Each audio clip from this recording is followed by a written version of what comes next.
of history is history itself.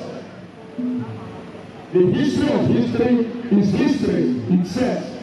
If we allow our history to drain away, it will be terrible for us.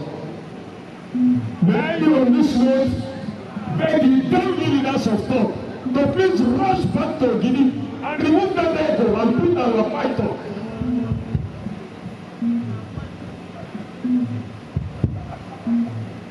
I beg the leaders, the young leaders of thought, to please rush back to Guinea and remove that python, and remove that ego and put the python. I am already our Jinariwa. Idemili na Asweke, and we know that Asweke. No friend Akwu-Ukwu na Asweke mo bunago. Ukari eki Idemili. Over the local government. Before the advent of Christianity, Igbos were practicing conspicuous polytheism. With the advent of Christianity, it changed automatically to ethical monotheism.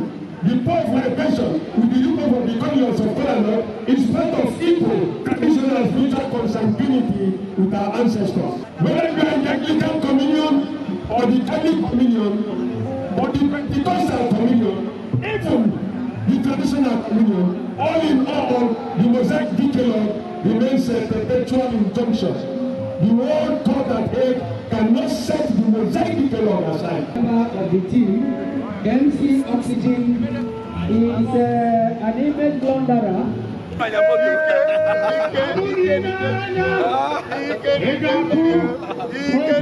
Ị nwere ike ịkọwara anyị ihe na-eme n'ebe a n'ụbọchị taata? Ihe na-eme n'ebe a n'ụbọchị taa bụ na ọga mbụ my chairman bụ Ikenna Obi a na-echi echichi today dịka Ike Idemili. Onye nwa bụ chairman and CEO Seaman Group. Ọ nọ ebe a today a na-echie Ike Idemili. So n'obi bụ nsọ aṅụrị ya ka anyị kwesị na m gaa na n'ụbọchị taa ka m witness ya ife a ga-eme n'ụbọchị taa. Ọ ya ka anyị ji wee nọdụ. Ị na-anya ịfụ na the arena ihe niile setibego for the event. That's why we are here today. We are here to honor him. Kekwanụ ka obi dị gị n'ihe a na-eme n'ụbọchị taata? Ọ ya ka m na-ekwu, asị m na obi bụ m sọ aṅụrị maka na onye a na-ekwu nwere ife ọ na-eme. Ya bụ Ikenna Obi bụ onye ama ama na Nnobi na Nigeria. Ọ na-enyere ndị mmadụ aka, ọ na-enyere ụmụ ogbenye aka, ọ na-alụ ndị ụmụ ogbenye ụlọ. Ndị difa nwụrụ ọ na-enyere fa aka, ife ọ na-alụ erika. Sọsọ lasị ama mmadụ n'ọlụ ụlọ ụlọ. Ndị onye nọ na scholarship scheme here dị too much, and all a businessman my fortune. Maka na abịa na Nigeria today, you talk of telecommunication business, so na number 1. You talk of oil and gas business, so na number 1. Onye maka na-ekwu maka ya. So ife ọ na-emeri nne, echichi a na-eche n'ụbọchị taata bụ ekwesịrị ekwesị ka eme, because na asị na ugwu bụ nkwanye ya ka eji akwanyere ugwu a n'ụbọchị taa. Ọ ndị igwe 17 traditional rulers nọ na Idemili North and South ọfa na-echi echichi a n'ụbọchị taa. So n'ọ maka ya ka anyị ji wee nọdụ ebe a n'ụbọchị taa ka anyị bụrụ ndị osialị na ihe meta agala ọfụma.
jikọdara ọnụ 17 ndị igwe wee sị na a ga-echi m echichi tata, na a ga-echi m ike Idemili, na ọ ga-abụzi ike Nnobi, na ọ ga-abụzi ike Idemili. Wow. Dịka m na-ene ekike gị anya, ekike gị amasị alụ. Wee sị ka m too ekike gị na ọ mara mma. Thank you. Ekelere ngo. Ike inwe ike ikwu maka House of Sewa Entertainment n'ụbọchị taa. Nwanne m nwoke bụrụ onye Nnobi, and ihe ọ na-eme na-amasị because ihe ọbụla m na-eme na ọ na-abịa mgbe ọbụla na-akwado m, so ana m asị ka Chineke nna nọdịrie na ọ ga na-esi n'ike na-aba n'ike na mmaji na mba na mmaji site n'aha Jizọs Kraịst bụ onye nwe anyị. Amen.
Taa a na-eme Idemili Day.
Bulite na obi unu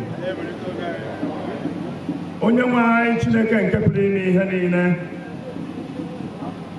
onye amara na onye obi ebere, onye nnukwu ọzụzụ atụrụ ọma, onye nwe anyị Chineke anyị na-ekene gị n'ihi na ịdị mma, n'ihi na ruo mgbe ebi ebi ka ebere gị dị. Anyị na-ekene gị n'ihi amara gị nke ndụ anyị n'otu n'otu na-agba ama ya mgbe niile.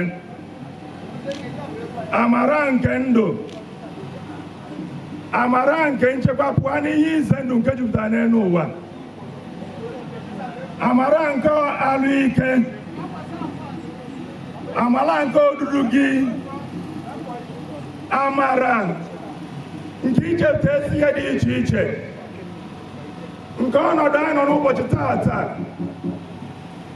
na-egosipụta bụ nzukọ ụmụ Idemili na-ezukọ n'ebe a n'ụbọchị taata ịhụrịta onwe ha n'anya wee nwerịta ọṅụ n'ime onwe ha. Onye nwe anyị Chineke ekele dịrị gị n'isi ka ha bụ ndị na-achịkọba nnukwu ọnọdụ a n'ụbọchị taa n'ihi amara ndị a niile nke ọ ga-abụ na ọ bụrụ na anyị sị ka anyị na-agụ ya na-aga n'ilu oge agaghị enye anyị ohere ime ya. Anyị wee were obi nke jupụtara n'ọṅụ wee na-asị Chineke na-ịdị mma, ka ekele niile, ka otuto niile, ka nsọpụrụ niile, ka ịchị isi niile, ka ọ cheta afa nsọ n'aha Jizọs. Ka onye nwe anyị Chineke gị uru chebe unu, ka onye nwe anyị Chineke kpọkịta uru onwe mkpasara uru, ka onye nwe anyị Chineke chekwa n'okpuru ya mgbe niile ma na Chineke Nna, Chineke Ọkpara na Chineke Mmụọ Nsọ.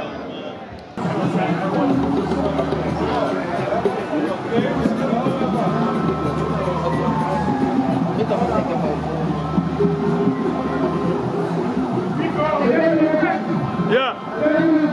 Yeah.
Idemili division. Kau tanya udah Anambra state. Nigeria ni ne. Kau kamu je kau je nak kau nak tu. Ayo video. Kau tu malu ni gitu. Mau ni gitu apa? Bukan ayo. Isi video ini. Ini nama. Kau tu Anambra state. Ini yang bagus. Anak ini soal tadi. Ayah juga. Maka mau ini nak kaya kau. Tahu cuma ini orang. Orang ini nahu. Ayah ini yang mungkin. Ini kira ini tu. Otak dunia ini. Sekolah. Ayah juga. Cukup jadi. Ini pasal di jadi kawan.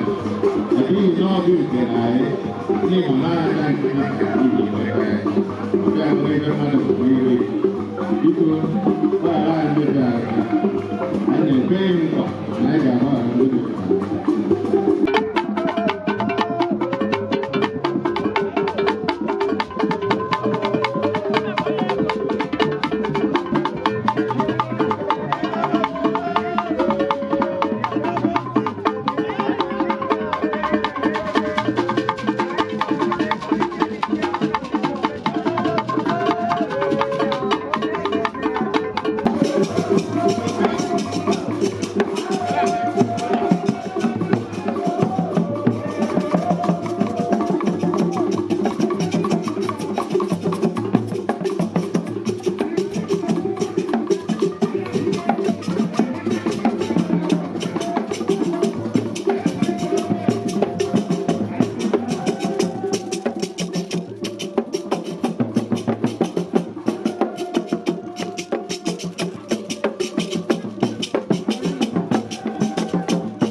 Ka anyị mara ihe mere iji bịa n'ebe a n'ụbọchị nke taata.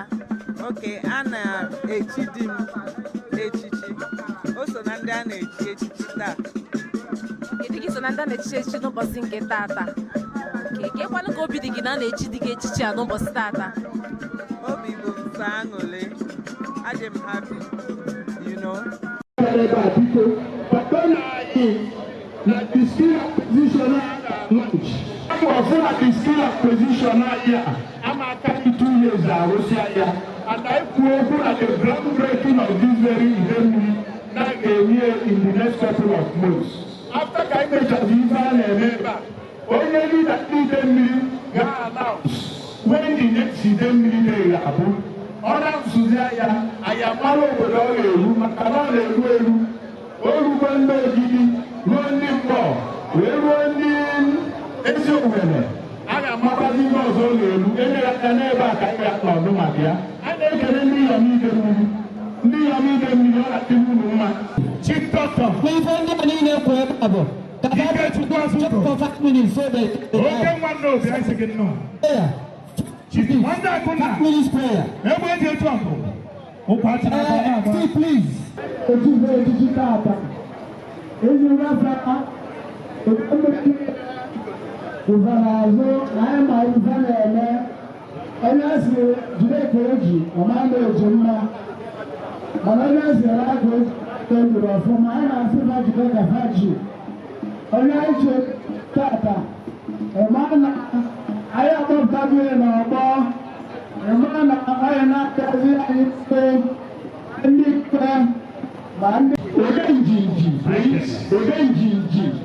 No.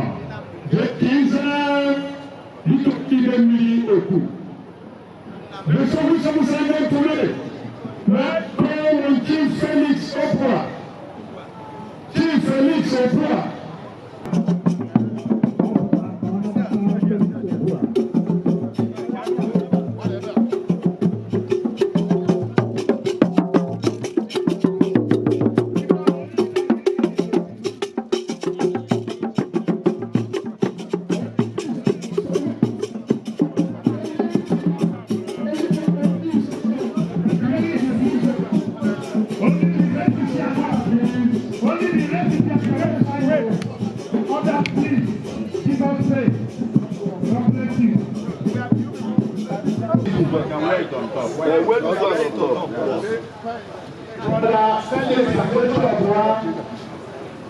No worldwide as the go round of Africa.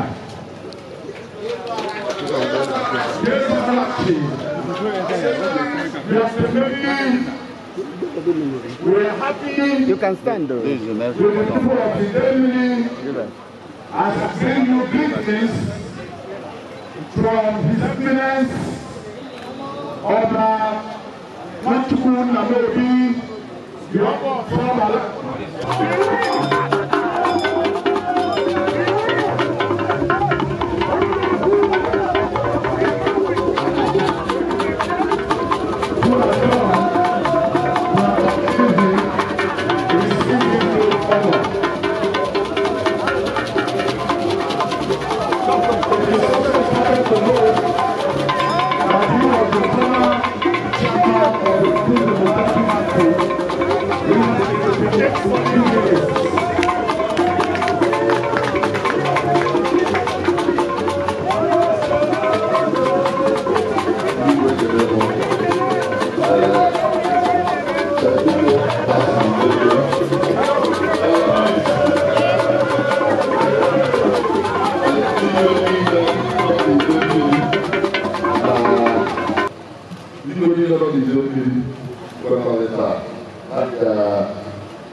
It's Igwe niile ebe a ejiji ya ejupụtara aka egosi aka mmadụ niile dị ya onye ikpeazụ bụ onye ego ugbu a n'isi Igwe Idemili Igwe Sewaent Igwe Alọ Igwe Awka-Etiti Chiama Emeka Igwe Nke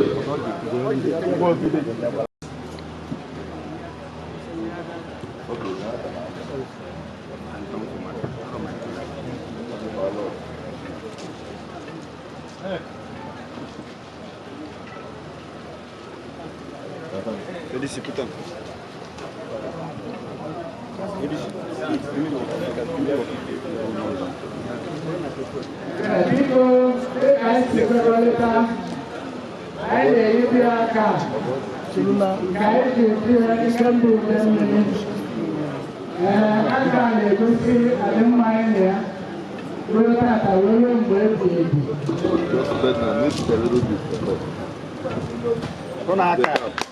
Just bring the car for her.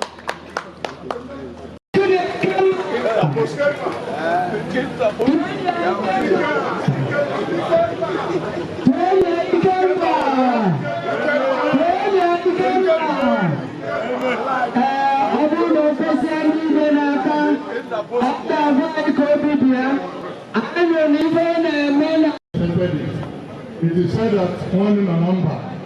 I have seen that actually one in Anambra. The people have bestowed this honor to me, and I'm minded that I have not even done much to this community. But they found me worthy to give me this geography title of Ikemba. I want to assure you, I will not disappoint this community. I will be responsible to the structure of this community. It is another project on the work of the project. Project you are having at time, I will support this community by the attention to 24 million naira. Thank you. I want to tell you I will have the attention of this community at every point in time. Thank you very much.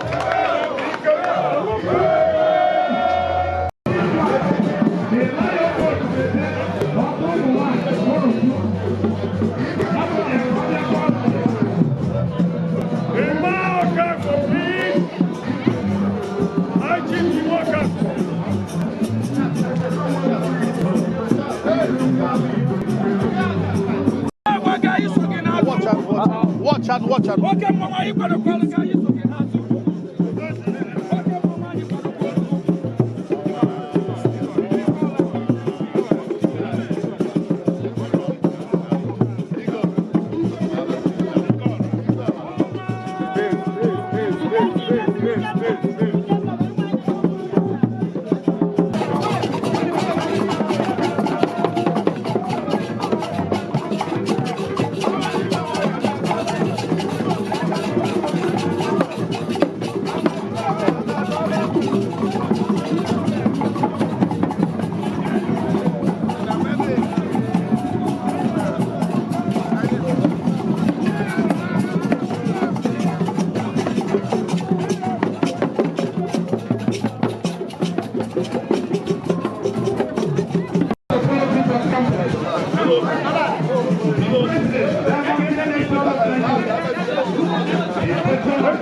Idemili 17,000 Idemili federal constituency. That is where the level where that's the channel where we put that one Idemili to the table. I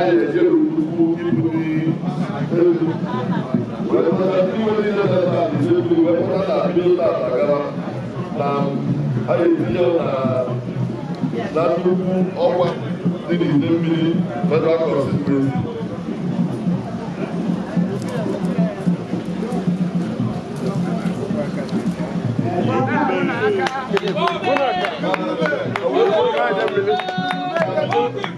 Dota agaba.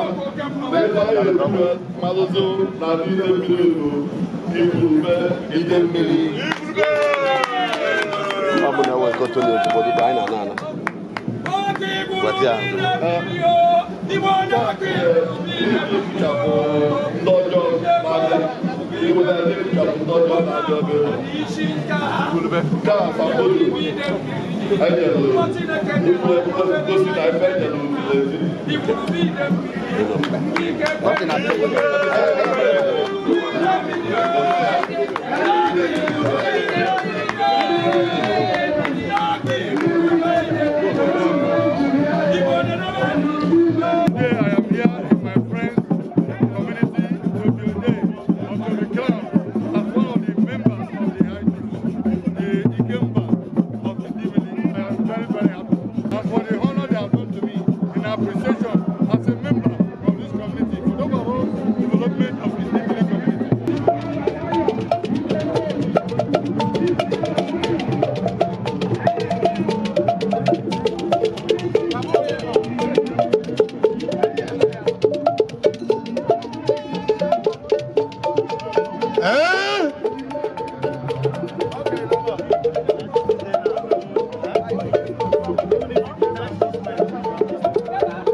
I don't know what they find in me, but I know that they find something in me that make them give me this title. And it's a call of more work, it's a call of more development in my local government. And I will always do my best to make sure that Idemili is a map of Nigeria in the world in general.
ihe mere iji bịa ebe a n'ụbọchị nke taata sa? A na-echi m echichi n'ụbọchị nke taa, ya bata nji nọ ebe a. Okay, iso na ndị a ga-echi echichi n'ụbọchị taata? Ya. Okay, ka ịkwanye obi dị gị n'ụbọchị taa na a ga-echi gị echichi anụnwa?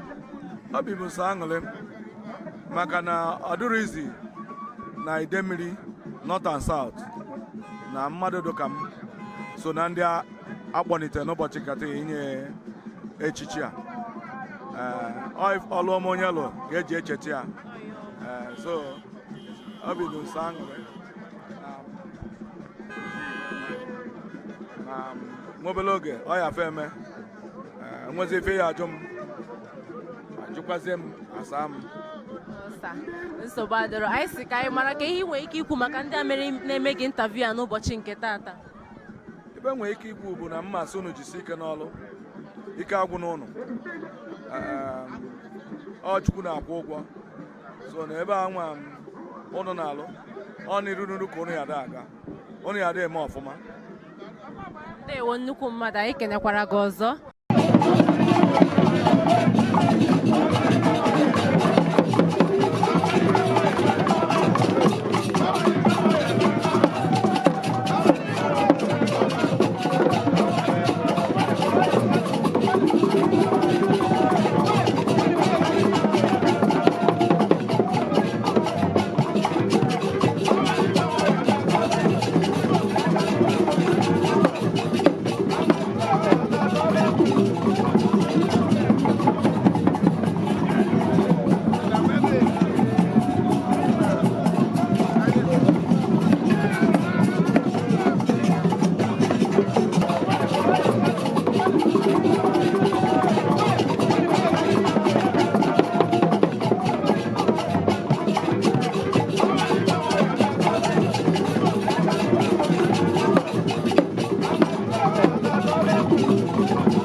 House of Sewa Entertainment, Sewaent TV, promoting African culture and tradition.